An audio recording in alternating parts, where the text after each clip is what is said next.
In terms of academic achievement, Wake County is a nationally recognized school system.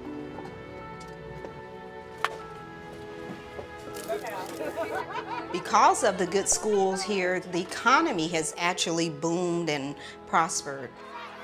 Are they really trying to reverse all that we've accomplished in these last 30 years?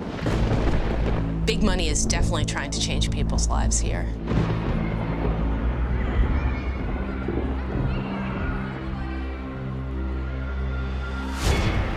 The Koch brothers are fabulously wealthy billionaire oil barons. Free enterprise, capitalism is alive and well.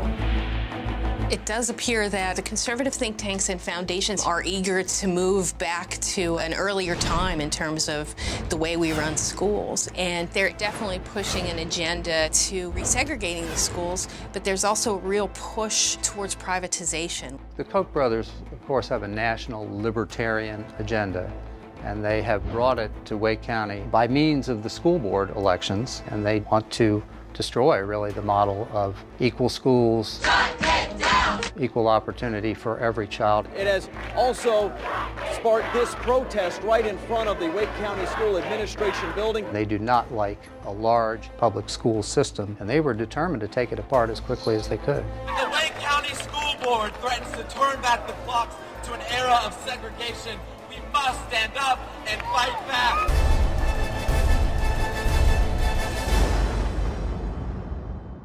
We're on the record talking about the most significant local school board election since the 1970s. Follow the money, you can see it, it's real.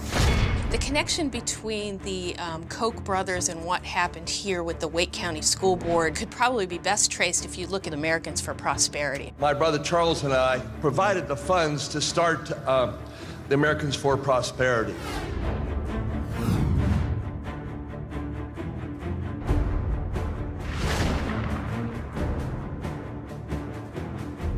Americans for Prosperity, they were gunning for the diversity policy all along. The future of the Wake County school system is on the line. In just a few weeks, 4 of those school board seats are up for grabs. The Koch brothers didn't put money directly into the Wake school board elections, but indirectly, Americans for Prosperity helped the school board candidates on their agenda. It's beyond my wildest dreams how AFP has grown. It was the Americans for Prosperity and the Koch brothers. They were like in The Wizard of Oz, the Oz behind the scene, pulling levers and making things happen. I really had no idea.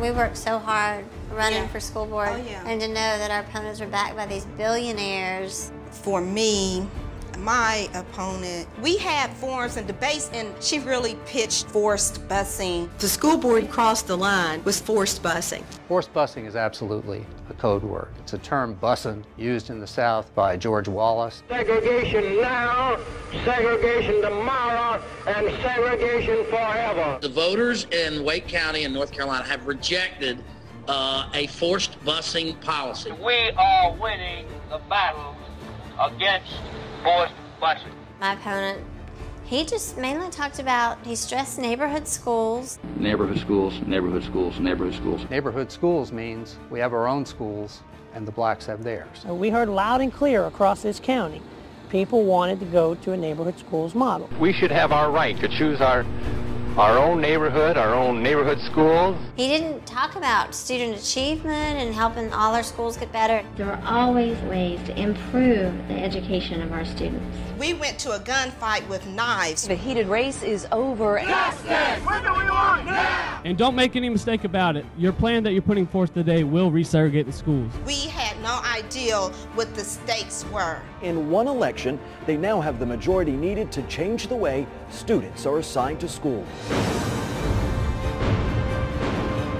A big shakeup on the Wake County School Board could now impact tens of thousands of local families.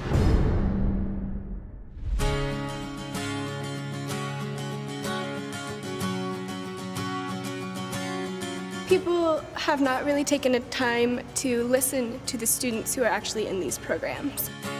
We met before 6th grade and we were in the dance ensemble together. We consider each other twin sisters. If it hadn't been for the diverse school system, I don't think we really would have had a chance to become such close friends. This pretty much describes my education since kindergarten. This is diversity. When you walk in our classroom and you see the different types of students and the different people, this picture really does represent what it actually is. Moses, come on, it's time to get up. Let's get started. Robert, let's go. Y'all come on and let's go. We gotta get ready.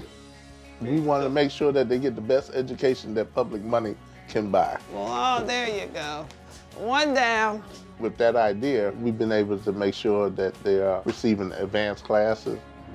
The school board has started the process of phasing out the busing for diversity policy. They're moving so quickly with what they want to do. We're not going anywhere. It happens so fast, and they're going to continue.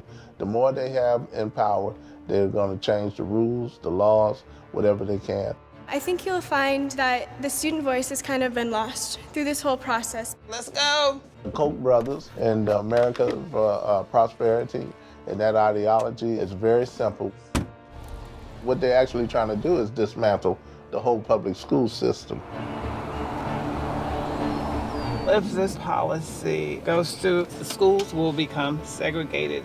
I don't believe the courses, they will not have opportunities to take the advanced courses. That's critical that they have opportunities, resources, so that they can become a productive citizen.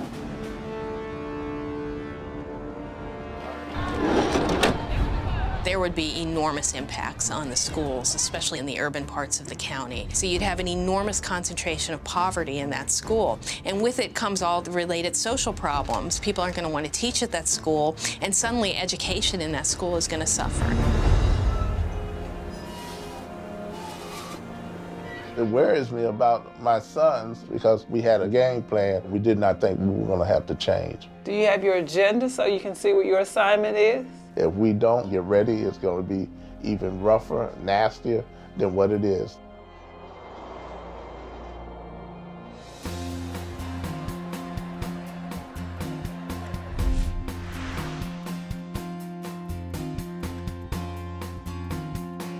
I am a part of the first group of students moved. I strongly feel that it's racism. I strongly feel that it's segregation. And it was all by surprise, all on short notice. I've lost my communication with the teachers, relationships with the students. I'm just disconnected right now. The school board's decision to do segregation has really made it difficult for students like me to adjust and kind of grow. What happened here really woke people up. Battle lines are drawn for the issue of diversity in the Wake County schools. There was a tremendous outcry over what the school board was doing and tremendous resistance to moving backwards. People got really riled up and pushed back hard. Education is under attack. There were enormous protests at the school board meetings. We say no to Jim Crow. People were arrested. We're heading down a rabbit hole, and we're getting so far down that rabbit hole, there's not going to be a way to get out of it. The local NAACP filed a civil rights complaint with the federal government. Fight we will for the future of our children.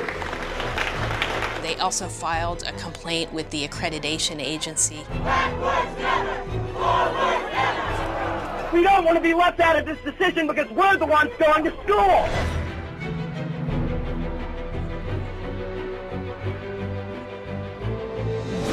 Breaking news on this election night in the Triangle, a shift in power for the Wake County School Board. A shift in the balance of power, the conservative majority no more. We're likely going to see a lot of changes. Big changes. The conservative takeover is over. This election was a rejection of the brand of politics that the Koch brothers stand for. The celebration continues. Koch brothers, Americans for Prosperity, they brought in Tony Tata. Superintendent Tata was fired. To the Koch brothers, why don't you just leave? Leave us alone. Leave our children alone.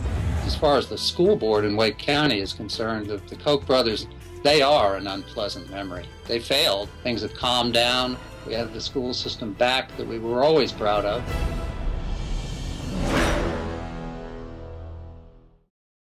But they've moved on. They've set their sights now on taking over state government. which they've done. They've taken control of the state legislature. They elected governor in 2012 with a lot more money and much more openly since Citizens United. So the Koch brothers are not history in North Carolina. They're very much present. We're still at war.